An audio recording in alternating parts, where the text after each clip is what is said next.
Hello friends, welcome to a new lecture on generalized tonic-clonic seizures. Now, in our last class, we have learned about the generalized absence seizures, but now let us learn about generalized tonic-clonic seizures. I would highly recommend to watch the previous lecture for better understanding. So, in generalized tonic-clonic seizures, it is most commonly due to some metabolic derangements. So it can be hypoglycemia, or it can be hypokalemia or hypocalcemia, anything. So it is some metabolic derangement leading to seizures. Okay, so it has some phases. It has two phases. Number one, it has a tonic phase, and number two, it has a clonic phase. So what is happening in tonic phase and what is happening in clonic phase? In tonic phase, first what does the patient do? I'm just going to summarize what the patient does. Okay, so first the patient will have a tonic seizure, that is contraction of the muscles of the body. Tonic is contraction. Okay, so there will be contraction of the muscles of the body first. Whenever throughout the body. First, it can start from the lower limb, but it can progress upwards, or it can start suddenly in all the limbs. Okay. Then he'll have tonic contractions of muscles throughout the body. Whenever there is tonic contractions of the larynx, that is the sound box, whenever there is tonic contractions of the larynx, then he has a moan or he cries. Okay. That is called as ictal cry. What? Ictal cry. So that is called as ictal cry. And then the respiratory muscles may become impaired. So if the respiratory muscles are impaired, they can be impaired, and sometimes the jaw muscles, they also contract. And when the jaw muscles contract, the person may have tongue bite because of muscles of jaw muscles contraction. The person may have tongue bite. And then there is increase in BP and increase in heart rate because of the increased sympathetic tone. So because of that, there is increased BP and increased heart rate. So these are seen in tonic phase. In clonic phase, there will be relaxation which again progresses to tonic contraction. So there will be relaxation and tonic contractions. Here in clonic phase, the muscle relaxation occurs for a brief period, and again the tonic phase restarts.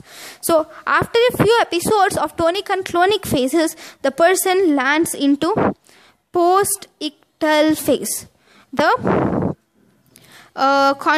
seizure episode has been subsided, and in tonic phase there can be urinary incontinence also, bowel incontinence. Those do not occur in tonic phase, I'm sorry. So in post-ictal phase, he becomes unresponsive. Okay, all the muscles become flaccid. So he becomes unresponsive, all the muscles becomes flaccid, and there will be excessive salivation. Okay, and he may have stridorous breathing, and he may have bowel and bladder incontinence. And then slowly he will regain consciousness. And once he had regained consciousness, he complains that he had headache, fatigue and myalgia. Okay, so this is what is generally seen in generalized tonic-clonic seizures. So what did we see first? There will be contractions, that is tonic phase. During this phase, there will be moan, cry, okay, and then there will be tongue bite, and BP and heart rate will increase because of sympathetic tone. And then the person will land up into clonic phase, where there will be relaxation, and then the person goes to post-ictal phase. So in the post-ictal phase, the muscles become flaccid. So because of the flaccidity of the muscles, there will be bowel and bladder incontinence. Because of flaccidity of muscles, there will be salivation, excessive salivation. So these are the different features that you see in generalized tonic-clonic seizures. And now, EEG. EEG, it shows high amplitude activity. Okay, so EEG is the investigation of choice for this. And then this is about the generalized tonic-clonic seizures. And the second type of seizure, the third type of seizures which I would like to discuss is atonic seizures. So what are you going to learn in atonic seizures? Atonic seizures is nothing. The person is normal, he stands, he's doing his work, and suddenly he loses the tone of the muscles. Atonic, without tone. So suddenly he loses tone of the muscle and he falls. So there is loss of tone. Okay, for 1 to 2 seconds. Okay, and he may also have loss of consciousness, or consciousness may become impaired. Even this is for 1 to 2 seconds, and then after 1 to 2 seconds he's normal, he again does his normal work. So there is no postictal confusion. He's normal, he does not have any postictal confusion. So this is atonic seizures. Okay, so this is very brief seizure.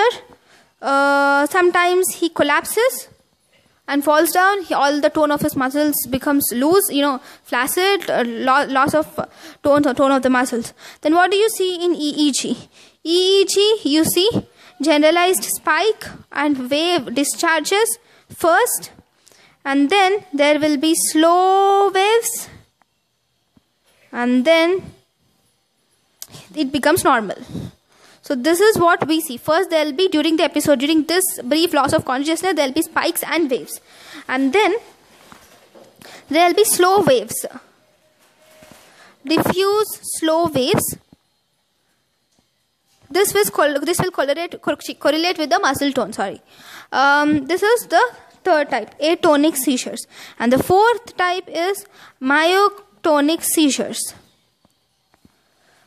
This myoclonic seizures is brief muscle contraction in some part of the body. It can be hand, it can be leg. There will be brief muscle contraction in some part of the muscle. So that myoclonus, this is also called as myotonic or myoclonus. So this myoclonus can be physiological or pathological. If it's physiological, this mainly occurs in sleep. Sometimes our legs or hands, they suddenly contract. That is myoclonus. So this generally occurs in sleep, which is physiological. It can occur in pathological, in metabolic disorders or CNS diseases, or whenever there is deprivation of oxygen, that is anoxic brain injury. In such cases, we can have the myotonic seizures. And now, here there will be ECG. ECG shows synchronous wave pattern, spike pattern, and wave pattern. For say synchronous spike and wave pattern, both occurring synchronously. Okay. So this is what we see in myotonic seizures. So these are about the generalized seizures. In our next class, we will learn about some unclassifiable seizures and epilepsy syndromes. So thank you guys for watching my lecture. If you have any doubts, please comment it in the comment section. I'll definitely try to answer it from now. And thank you for watching my lecture, and subscribe the channel for the next lecture. Thank you.